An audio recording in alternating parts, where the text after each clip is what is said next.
Magandang araw po mga kababayan. Welcome po sa Usapang Pinoy. Ito po ang ika-106 na yugto brought to you by Georgia Asian Times. Ako po si Jane Rowland, ang inyong podcaster. Today's episode is about a real story of love and loss. Ito po ang kaibigan ko, si Rosana de Guzman. Siya po ay nakarating dito through a fiancé visa. Pero ipapakwento ko po sa kanya kung anong nangyari dahil po hindi inaasahan na napaka-sad po ang nangyari sa kanya. Well, when her fiancé passed away before they could marry, she discovered that there was a lot of things that she could have prepared for. And the purpose of this episode is not to scare people, but to prepare. If you or someone you love is considering a fiancé visa, this episode offers you critical lessons, actionable steps, and practical insights that could make all the difference. So ang warning ko po, this episode includes a discussion of sudden death, grief, immigration vulnerability, and exploitation. Listener discretion is advised. Welcome, Rosana. Magpakilala ka sa ating mga tagapakinig at sabihin mo sa kanila kung taga saan ka, yung edad, at kung ano ang nangyari mula nung ikaw ay dumating. Ako po si Rosana de Guzman. I'm 42 years old from Iligan, Philippines. Dumating po ko dito noong October 30 po, 2025. Ayun yung in-apply ko ang fiancé visa po.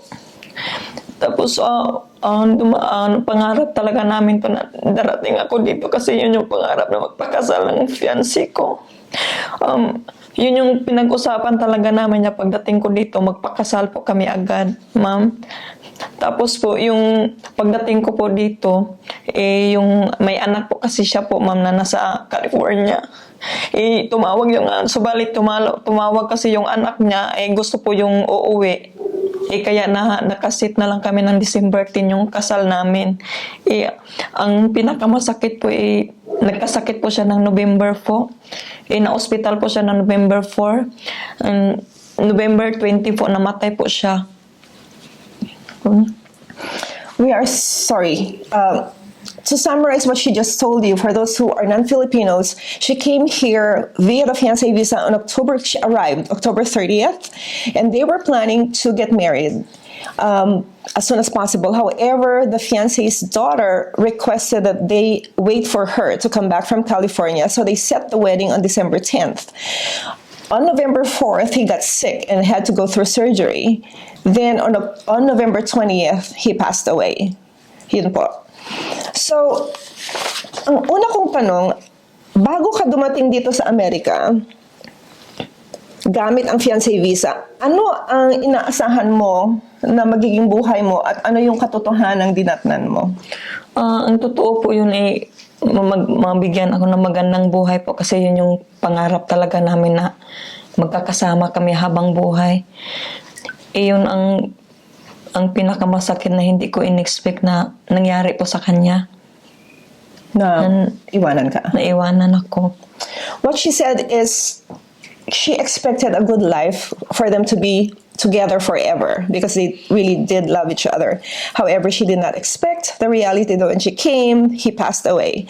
So, nung pumanaw ang iyong nobyo, ano ang mga practical o legal na hamon na hinarap mo na hindi mo alam bago ka dumating dito? Yun pong mag-isa na lang ako, ma'am, na nawala siya. Yung iniisip ko, wala po akong pamilya po dito. At saka, mahirap po yung ikaw lang mag-isa, wala po kayong makakausap. Yung nangyari na yun na meron akong nakilala yung ex niya po. Yung sabi niya, tutulungan niya ako. Anong nangyari? Ang nangyari po, yun yung sasabihin ko na lang po yung lahat-lahat na na ginawa niya sa akin. Ang sabi niya, kailangan ko daw pupunta po ng CBP. Yung nag-search po ako sa Google po, yung CBP po, para po pala yun sa illegal dito na pupunta ng Amerika. Yun na po yung hindi na ako pumayag sa kanya. So what she's saying is that she expected them to be happy. So the realization is that she realized that she doesn't have any legal rights. She does not have any right to the house, to the bank accounts, to anything. Now, she met the ex-wife, who is also a Filipina, who befriended her and has kind of manipulated her into doing things like giving up the key to the house and giving her documents. And also, she was trying to convince her to go to CBP, which is the Border Patrol, in the ang sinabi niya is for you to get a plane ticket. Plane ticket. At saka yung ano ko po, kasi nawala ko yung passport ko. So this woman was claiming that she can take Rosanna to the CBP to get a Philippine passport and to get a plane ticket, which is ridiculous because CBP is the Border Patrol, and this is for illegals who they will deport or sent to jail. She is not an illegal. Her visa is still valid. So that's when she realized that she was being intimidated and being taken advantage of.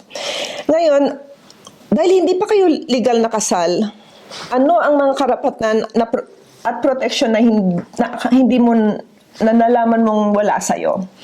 Yung hindi po natuloy yung kasal namin, ma'am. Gaya ng sa bahay niya, wala akong karapatan.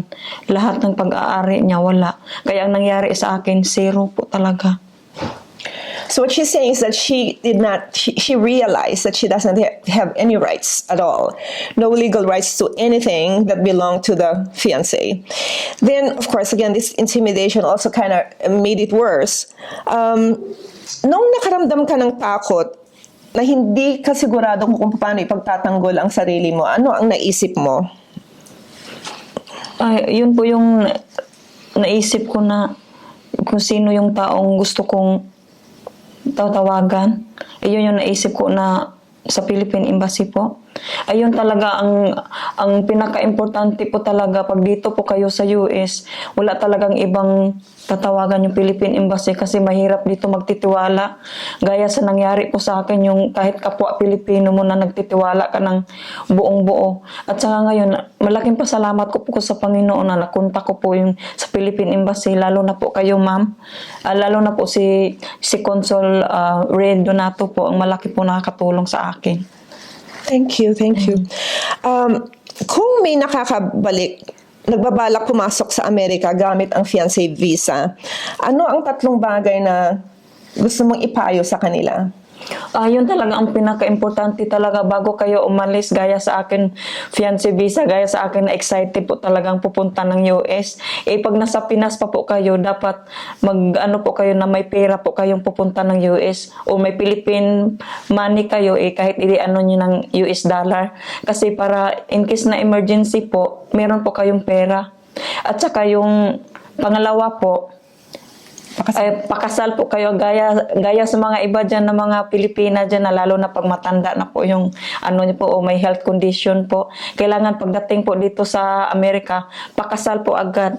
At saka yung pangatlo po, ay hindi naman ibig sabihin na sabihin niyo yung partner niyo na para ano yung sa bank account niya po kailangan idagdag talaga yung pangalan niyo doon, ilagay yung pangalan niyo po sa bank account niya kasi hindi niyo alam kung anong mangyayari sa inyo kung mawala siya. At least meron po kayong pera. Protection sa sarili. So what she said, I asked her what are the 3 things that she can advise women who wish to come to America, to the United States, using the fiancé visa. What are the 3 most important things that they should know and do before they even get on the plane? And what she said is, number 1 is to bring your own money, even just a little bit, for your own emergency purposes. The second thing that she said is, as soon as you get here, get married immediately because you never know what's going to happen in her situation. The fiancé passed away before the wedding, and that left her nothing. What she says is a lot of Filipinas wait until they get a gown, they get a big party planned and all that. She says, no, just go ahead and do it. And then you can do the party and all the gowns later. And the third thing she said is, you need to make sure that your name is added in the bank account. That doesn't mean that you're after the money. What it means is that for unseen circumstances, if anything happens, then you are protected. You at least have something to protect you and something for you to use when you are alone. When especially, she said, especially if your fiancé has medical conditions and is of age. Yun lang po. Pwedeng, ang huling tanong ko sa'yo ay pwede nating pag-usapan kung paano nakatulong sa'yo at nakasuporta ang community. Ito po yung malaking pasalamat ko po, ang pinaka talaga yung si Consol, ma'am. Si Consol Ray Donato po. Nakaka-touch po yung sa heart ko kasi nung nandito ako, hindi ko alam kung sino yung makakatulong sa akin. Ngayon yung nakausap ko yun si Sir Donato, lalo na yung passport ko po, yung pinakauna talaga, ang pinaka-importanting passport. Ngayon na, kailangan ko talagang umuwi sa Pinas kasi kailangan ay hindi ako kailangan mag-stay dito na matagal kasi magiging illegal po ako. At saka nagpapasalamat talaga kay Sir Ray Donato, Consol Donato, na ginawaan niya ng paraan. Lalo na po kayo, Ma'am Jen Rolin. Maraming pasalamat po kasi makakauwi na rin ako. So, na makauli ako sa Pinas before mag-expire yung visa ko po. And thank you, Lord, na kahit nasa malayo pa ako na meron palang mga taong tumutulong sa akin po. Maraming salamat po, Ma. You're welcome. You're welcome. Ano ang nakatulong sa'yo para makaraos ka sa pinakamahirap na sandali? Yung you thought you were down and out, na wala ka ng pag-asa. Anong nagbigay sa'yo ng lakas ng loob?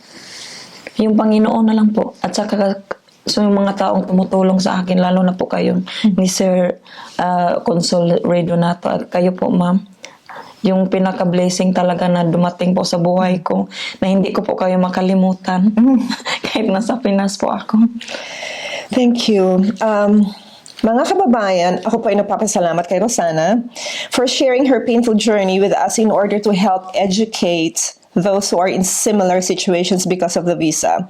You all heard the story of a woman who came to the United States on a fiancé visa expecting to marry the love of her life, only to face an unimaginable loss weeks later. I want to reflect on those lessons her story teaches all of us, not about fear, not about blame, but about preparation, awareness, and protecting yourself before taking the huge steps. The first one is legal reality. Fiancé visas are not legal safety net.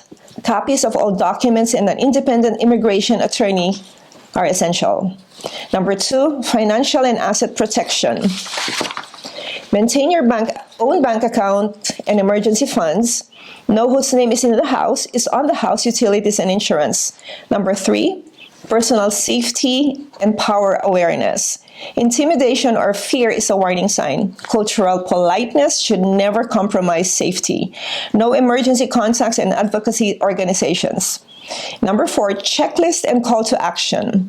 We created a downloadable checklist for fiancé visa holders which will be posted in Usapang Pinoy Facebook page. Use this before you step on that plane. Preparation is protection. Isang bagay pa po, ang isang importanteng advice ay sa mga fiancés na dumating dito, kaagad-agad pagdating ninyo maghanap kayo ng isang kaibigan, trustworthy person for emergency contact. Kahit po sino, basta you think he's trustworthy, para po yung person na yon is somebody that you can call at any time na who can come to your rescue. Importante po yun. So find somebody immediately after you get here to support you. Ngayon po, bago ako magpaalam, Rosana, gusto mo bang sabihan ng ating mga tagapakinig ang last advice or anything that you need to say before you go? Okay po. Maraming salamat po sa lahat, lalo na sa mga kababayan ko po, yung mga kapwa Pilipino po.